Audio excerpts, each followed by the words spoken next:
Hey everyone, we want to share with you our amazing 12-day adventure in New Zealand.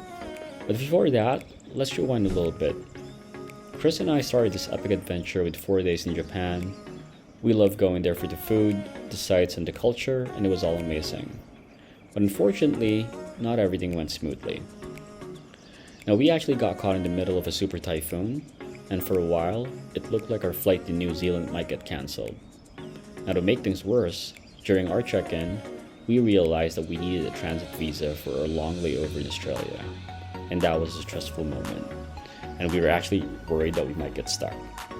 But luckily, we managed to sort that out by buying a new ticket from Brisbane to New Zealand. And it wasn't really the start that we had planned, but on the bright side, we actually arrived in New Zealand earlier than expected on August 18th. Now, our first stop was to meet up with our good friends Frank and Leia, who would be joining us for the first leg of our South Island road trip. They're locals and were fantastic guides, and showed us hidden spots and sharing tips only locals would know. And it was really great catching up with them. Come the next day, August 19th, that was our official day on the road. We were so excited and the weather was perfect. We picked up our motorhome from Star RV, and we chose a spacious Mercedes-Benz Polaris 6, which is perfect for a group. Now, unfortunately, the check-in took a bit longer than expected, but our excitement kept us going, so no complaints there. Our first destination was actually to head to Mount Cook, where we planned to hike the Hooker Valley track. But on our way, we had to make a few stops because the views were just too amazing to pass by. Now, our first stop was at Rakaya Gorge, and it was our first real glimpse of the stunning South Island landscapes. We were already blown away. Then we stopped at Lake Tekapo, where we marveled at the vibrant turquoise waters, and we also visited the Church of the Good Shepherd, which I was told was a beautiful tribute to the early settlers. And the scenery was just breathtaking, and we really couldn't get enough of it. Now, after a day full of amazing sights, we finally reached our first campsite. It's called White Horse Hill Campsite. It's right at the base of Mount Cook and just steps away from the start of the Hooker Valley Trail. It was the perfect place to race before our big hike. Next day, bright and early at 9 a.m., we started our hike on the Hooker Valley Trail. The snow-capped peaks, the rushing water, and the untouched beauty around us were just incredible. Our goal was to reach Hooker Lake, which is a glacial lake surrounded by towering mountains. And when we got there, we just had to spend some time just to take in the beauty before we head back down. By noon, we were back at the campsite, which is just in time for lunch. Next up was we made a quick stop at Lake Bukaki, known for its stunning blue color, which comes from the glacier floor. And we visited the clay cliffs in Omarama. Now, these towering formations that look like something from another planet, and it was like stepping into another world. And then after that, our actually final stop for that day was Queenstown, where we planned to stay for 2 days. Now, as you guys know, Queenstown is known as the adventure capital of the world, and we couldn't wait to dive in. We arrived a little bit late, but we still managed to grab a famous Ferg burger before exploring the town at night. Now, the next day, we got our adrenaline pumping with a shot over jet, which is a thrilling jet boat ride through the shot over river canyons. And then we took the Skyline gondola up to see the remarkable mountain range, and even tried the luge track. Unfortunately, we didn't get any footage, but trust me, it was a blast. Now, after our adventures in Queenstown, we set off on a long drive to Milford Sound, often called the eighth wonder of the world. The drive itself was an adventure with jaw-dropping landscapes at every turn. We stopped several times just to take it all in. The misty mountains, the winding rivers, and the lush greenery, it felt like we were driving through a painting. When we finally arrived, we took a cruise through the fjord, surrounded by towering cliffs and cascading waterfalls. The whole place had this magical feel to it. We even spotted seals lounging on the rocks, which was such a cool sight. Those few hours on the water were pure magic. The waterfalls were so powerful, and the way the mist hung in the air added to the atmosphere.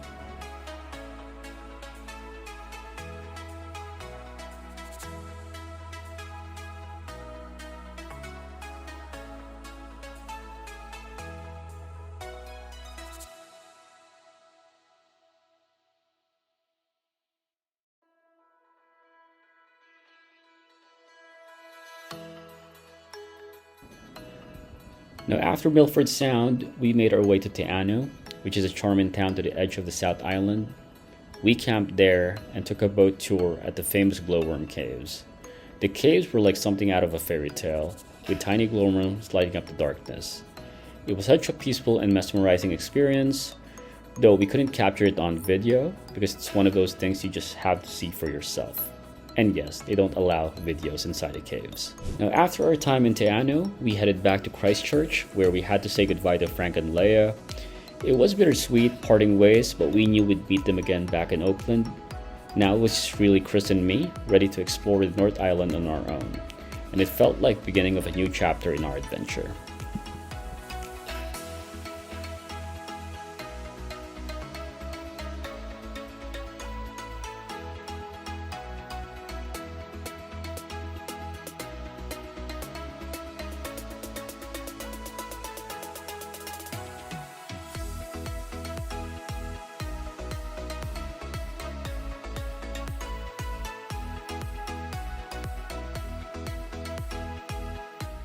Our first solo stop was Kaikoura. It's a coastal town known for its marine life. We stayed at the top 10 campsite, which was really close to the town center. Now, after a hearty meal, we decided to try something we've never done before, and that's whale watching from a plane.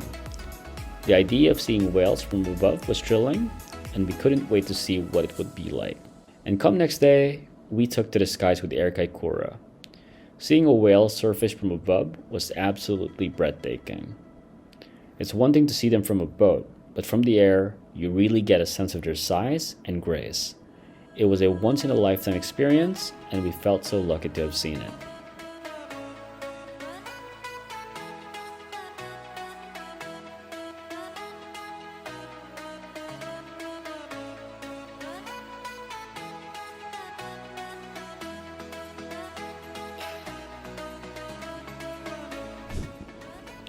Now, leaving Kaikoura, we made our way to Picton to catch the ferry to Wellington. We booked our tickets with Inter-Islander, and the whole process was smooth and easy. Now, crossing the Cook Strait was an adventure in itself. The views were incredible, with the South Island slowly fading behind us and the North Island coming into view. The ferry ride felt like a mini adventure, and we enjoyed every moment of it.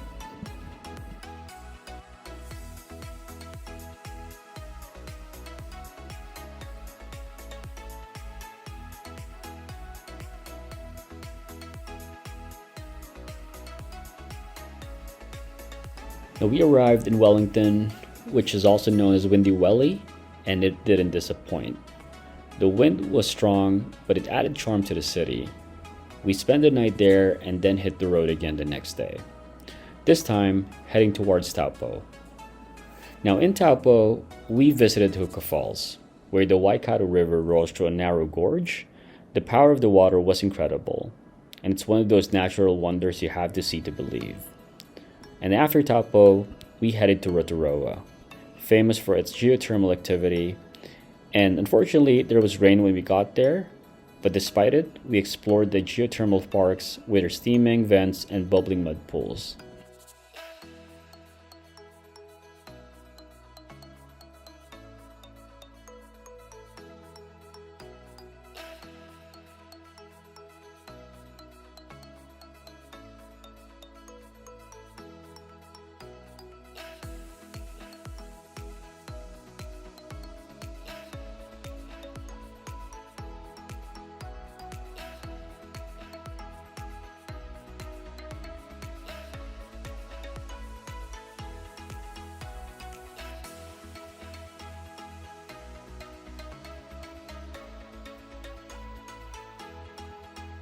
The Redwood Tree Walk was another highlight, with the tall trees and suspended bridges creating a magical atmosphere.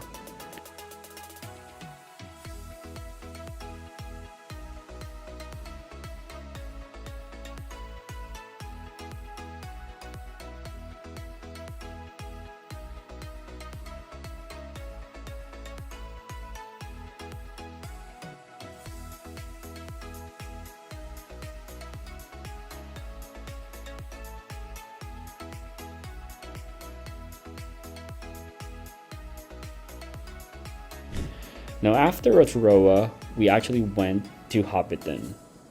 Now, as big fans of Lord of the Rings, this was a dream come true, and the tour was fantastic, and we'll be sharing more about it on a dedicated vlog. After Hobbiton, we finally arrived in Auckland, where we were greeted warmly by Frank and Leia once again, and it felt like coming full circle, reuniting with our friends after such an epic journey.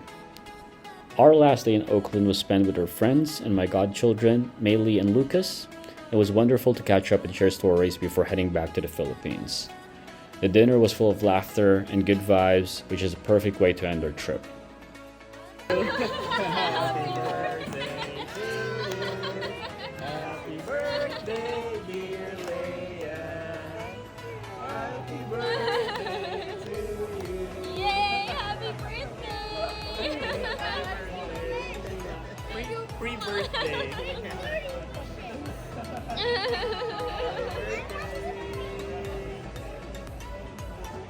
Keep the macarons at Fairview.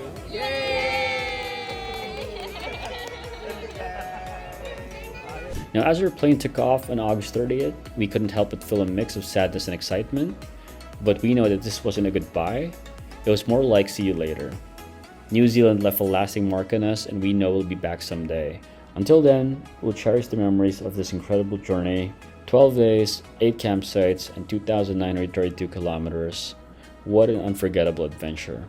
Thank you for coming along with us in this journey, and we hope you enjoyed it as much as we did. Stay tuned for more travel adventures and stories, and see you in the next vlog.